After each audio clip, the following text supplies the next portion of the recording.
This video was brought to you by Brilliant.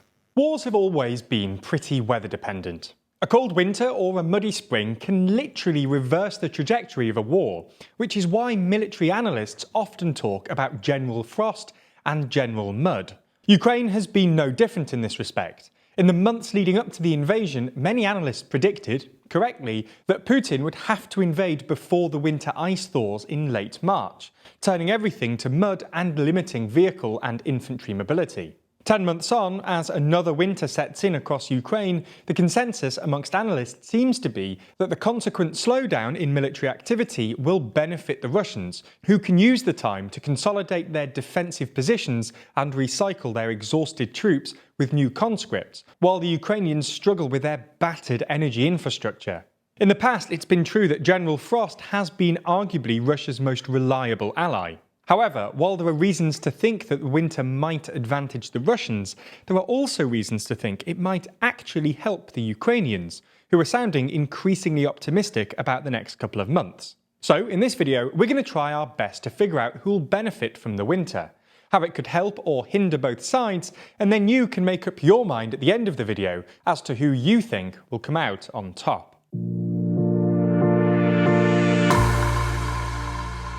So let's start with the two reasons why General Frost will favour Russia. 1. Winter will make it harder for Ukraine to stage further offensives akin to the ones we saw in Kherson and Kharkiv. And 2. It'll put even more pressure on Ukraine's dilapidated energy infrastructure, which Russia has been attacking with cruise missiles and drones for the past couple of months. Let's start with the first reason. Essentially, winter makes offensive advances way more difficult. Infantry advances become trickier, both because winter means less tree cover, but also because it makes moving troops about more logistically demanding, for the simple reason that people need more resources to survive in the cold. They need specialised equipment, more food, and better medical care, because even a small wound can become fatal in the winter if exposed for too long. Mechanised advances also become more difficult. Tanks and armoured vehicles struggle to maintain traction on snowy or icy surfaces, and freezing temperatures can interfere with the performance of vehicle lubricants, fuel and antifreeze. As these systems become less effective, artillery becomes increasingly important and offensive operations become way more difficult. This is good news for the Russians because they've got quite a lot of artillery and because they're currently on the defensive. Especially in the south, the Russians have started taking up defensive instead of offensive positions in order to try and buy themselves time to replenish and resupply their exhausted army, and possibly even cycle in new troops conscripted via the partial mobilization. If General Frost can limit Ukraine's offensive capabilities and freeze the fighting, the Russians, who are currently on the back foot, will get a much-needed chance to recover. On to the second reason. Winter will put pressure on Ukraine's dilapidated energy infrastructure. As we've detailed in previous videos, for the last couple of months or so, the Russians have been targeting Ukraine's energy infrastructure, including power plants, substations and cables, with caliber cruise missiles and Iranian-made Shahed drones. The UN has so far recorded over 700 individual strikes, which has damaged or destroyed about 50% of Ukraine's energy infrastructure, leaving some 10 million Ukrainians without reliable access to power. The winter will only exacerbate these problems, especially if Russia continues with strikes. As well as being a humanitarian catastrophe in its own right, further stress on Ukraine's energy infrastructure will also undermine Ukrainian logistics, limiting their ability to supply troops and stage further offensives. Now, we should say that there are reasons for Ukraine to be optimistic here. For starters, the West is supplying both generators and anti-air systems, which should limit Russia's ability to strike energy-related targets. On top of that, there have been rumours that Russia is running low on caliber and Shahed stockpiles. Nonetheless, it's at least true that winter will put further strain on Ukraine's grid, causing massive harm and undermining Ukrainian logistics. So those are two reasons to think the winter will advantage Russia.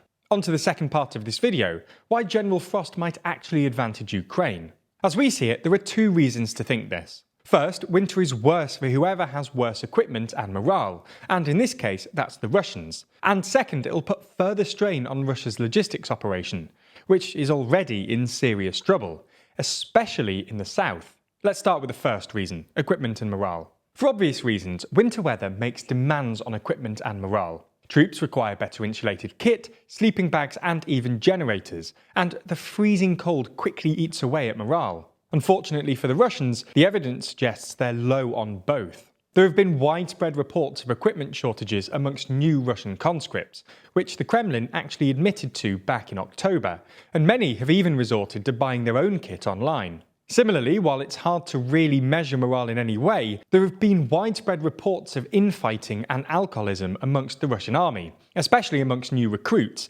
and multiple reports of Russian conscripts refusing to fight. Ukrainian morale, on the other hand, seems pretty high. This is, in some sense, unsurprising given the trajectory of the war and their recent successes on the battlefield in Kharkiv and Kherson. On top of that, they should have the upper hand when it comes to equipment. At the time of writing, various Western countries have pledged to send much-needed winter gear to Ukraine.